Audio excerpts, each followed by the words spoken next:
အဲ့ဒီယောက်ျားကသူ့မိန်းမရဲ့ထိန်းချုပ်မှုကိုလွတ်မြောက်ဖို့အဖိုးအိုတွေးနောက်မှာပုံခုခဲ့တယ်ဒါပေမဲ့သူ့မိန်းမကလက်ထဲမှာဓာကြီးကိုသာလှုပ်ပြလိုက်တာနဲ့အဖိုးအိုရဲ့စပင်တူကချက်ချင်းလေထဲကလှန်ထွက်ပြီးမြေပြင်ပေါ်ကိုကျသွားတယ်လူအလုံးကအဖိုးအိုကမိန်းမကိုဒေါသထွက်မယ်လို့ထင်နေကြချိန်မှာပဲအဖိုးအိုကစပွဲပေါ်ကတစ်ကြားသီးတွေကိုလက်ဖွားနဲ့ဖိချေလိုက်ပြီးတစ်ကြားသီးသားတွေကိုကောက်ယူကသူမကိုသဘောကျအောင်လုပ်ဖို့ကြိုးစားခဲ့တယ်အဲ့ဒီအခင်းချင်းကိုမြင်ပြီးနောက်ယောက်ျားကကြံတဲ့အဖိုးအိုနဲ့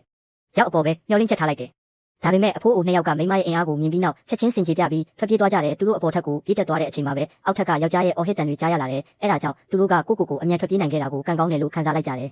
မိန်းမကသူ့ယောက်ျားကိုအရန်တင်းကျပ်တဲ့အကြောင်းရင်းကမကြသေးခင်ကယောက်ျားရဲ့အဖိုးကပြင်းထန်စွာနာမကျန်းဖြစ်ခဲ့လို့ပဲဖြစ်တယ်အဖိုးကအလိုတော်စာရေးပြီးအနာဂတ်မှာကုမ္ပဏီကိုယောက်ျားအပြည့်အဝစီမံခန့်ခွဲစေမယ်လို့ခြံထားခဲ့တယ်အဲ့ဒီအချိန်မှာပဲယောက်ျားရဲ့အဖေနဲ့အမိမေအဆင့်မိခင်ပေါ်လာခဲ့တယ်အမိမေကယောက်ျားဟာအမြဲတမ်းဖြောပြခြင်းတတ်တဲ့လူပြင်းတစ်ယောက်ဖြစ်ပြီးကုမ္ပဏီကိုစီမံနိုင်တဲ့အရေးချင်းမရှိဘူးလို့ပြောလိုက်တယ်ယောက်ျားကသူတို့ရဲ့ရည်ရွယ်ချက်ကိုနားလည်သွားလို့အဖိုးကပိုင်ဆိုင်မှုအလုံးကိုသူ့အမိနဲ့ပဲခြံထားခဲ့တယ်လို့ပြန်ပြောလိုက်တယ်အဲ့ဒီလိုပြောတာနဲ့အမိမေကချက်ချင်းယောက်ျားမှာယဉ်ကျေးမှုမရှိဘူးလို့ဆွဆွဲလိုက်တယ်အဲ့ဒီစကားကိုကြားလိုက်ချိန်မှာပဲမိန်းမကခလုတ်တလုံးကိုပြစ်လွတ်ပြီးအမိမေရဲ့ပါးစပ်ထဲကိုဓာတ်ရိုက်ထိမှန်အောင်လုပ်လိုက်တယ်သူမကယောက်ျားကိုကုမ္ပဏီကိုကိုယ်တိုင်စီမံနိုင်တဲ့အထိသူမကိုယ်တိုင်တင်ပေးပြီးထိမ့်မယ်လို့ပြောလိုက်တယ်အဲ့ဒီနောက်ယောက်ျားရဲ့အဖေနဲ့အမိမေကိုအိမ်ကနေမောင်းထုတ်လိုက်တယ်သူ့ကိုကာကွယ်ပေးခဲ့တဲ့မိန်းမကိုကျေးဇူးတင်တဲ့အနေနဲ့ယောက်ျားကကိုယ့်ရဲ့ဆွဲဆောင်မှုကိုပြချင်ခဲ့တယ်ဒါပေမဲ့လှည့်ကြည့်လိုက်ချိန်မှာတော့မိန်းမကလူမသိသူမသိလူအုပ်တစုကိုအိမ်ထဲခေါ်လာနေတာကိုမြင်လိုက်ရတယ်သူမကသူတို့ဟာယောက်ျားကိုတင်ပေးဖို့ဖိတ်ခေါ်ထားတဲ့ဗန္ဒာရေးကျွမ်းကျင်သူတွေဖြစ်တယ်လို့ပြောလိုက်တယ်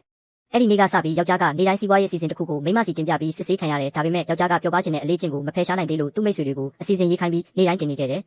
တနေ့မှာယောက်ျားကသူ့မိတ်ဆွေရဲ့ခေါင်းပေါ်မှာလေးစားအနီအောင်အမတ်တစ်ခုကိုတွေးလိုက်တယ်ချက်ချင်းပဲမျက်နှာချင်းဆိုင်ကကားမီတွေလင်းလာပြီးသူ့မိန်းမကသူတို့ရှိမှပေါ်လာခဲ့တယ်သူတို့နှစ်ယောက်ချက်ချင်းကားထဲကဆင်းပြီးမိန်းမကိုတောင်းပန်ကြတယ်မိန်းမဒေါသထွက်နေတာကိုမြင်လိုက်ရတော့မိတ်ဆွေကချက်ချင်းလှည့်ပြီးထွက်ပြေးသွားတယ်အဲ့ဒီအချိန်မှာမှယောက်ျားကသူ့မိန်းမလက်ထဲကတနက်ဟာအယုတ်တနက်ဖြစ်တယ်ဆိုတာသိသွားတယ်ဒါပေမဲ့မိန်းမရဲ့ပြင်းထန်တဲ့မျက်နှာမူရာကိုမြင်လိုက်တော့ချက်ချင်းတူးထောက်ပြီးခွင့်လွှတ်ပေးဖို့တောင်းပန်လိုက်တယ်သူကနောက်တစ်ခါမလိမ်တော့ပဲအားဆိုင်လေးလာမယ်လို့ကတိပေးလိုက်တယ်အဲ့ဒီနေ့နောက်ပိုင်းယောက်ျားကနေတိုင်းအစ်သောအသိပညာတွေကိုသင်ယူရတယ်အိမ်မှုထမ်းတွေကလည်းသူ့ရဲ့လေ့လာမှုအခြေအနေကိုအချိန်မရွေးမိန်းမစီသတင်းပို့နေကြတယ်ဒါပေမဲ့အိမ်မှုထမ်းတွေထွက်သွားတာနဲ့ယောက်ျားကချက်ချင်းအယောင်ဆောင်ထားတာကိုဖယ်ချလိုက်တယ်တကယ်တော့သူဟာအစမှအဆုံးလေ့လာနေတဲ့အယောင်ဆောင်နေတာပဲဖြစ်တယ်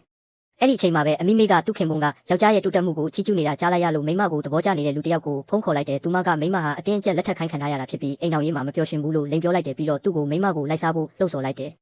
အဲ့ဒီစကားတွေကိုကြားပြီးနောက်အဲ့ဒီချစ်သူကချက်ချင်းဖော်ပြဖို့ဆုံးဖြတ်လိုက်တယ်သူကမိန်းမဟာပန်းရောင်နှင်းစီကိုကြိုက်တယ်ဆိုတာသိထားလို့ပန်းရောင်နှင်းစီအစုကြီးတစ်စုကိုကင်ပြီးချက်ချင်းဖော်ပြဖို့ပြင်ဆင်လာခဲ့တယ်ဒါပေမဲ့မိန်းမကသူ့ယောက်ျားနဲ့အတူလာမယ်ဆိုတာကိုတော့မမျှော်လင့်ထားခဲ့ဘူးသူကမှားယွင်းတဲ့လူရှိမှဒူးထောက်မိတာကိုသိလိုက်တဲ့အခါချက်ချင်းထွက်လိုက်တဲ့ယောက်ျားကအဲ့ဒီချစ်သူရဲ့နှင်းစီပန်းတွေကိုဂိုင်းပင်ပြီးအရန်ရိုးရှင်းလုံးတယ်လို့လောင်ပြောလိုက်တယ်ပြီးတော့သူကမိန်းမကိုပေးခဲ့တဲ့ပန်းတွေကိုပြသလိုက်တယ်ပန်းတစုချင်းစီဟာအမေရိကန်ဒေါ်လာတွေဖြစ်ပြုလုပ်ထားတာဖြစ်တယ်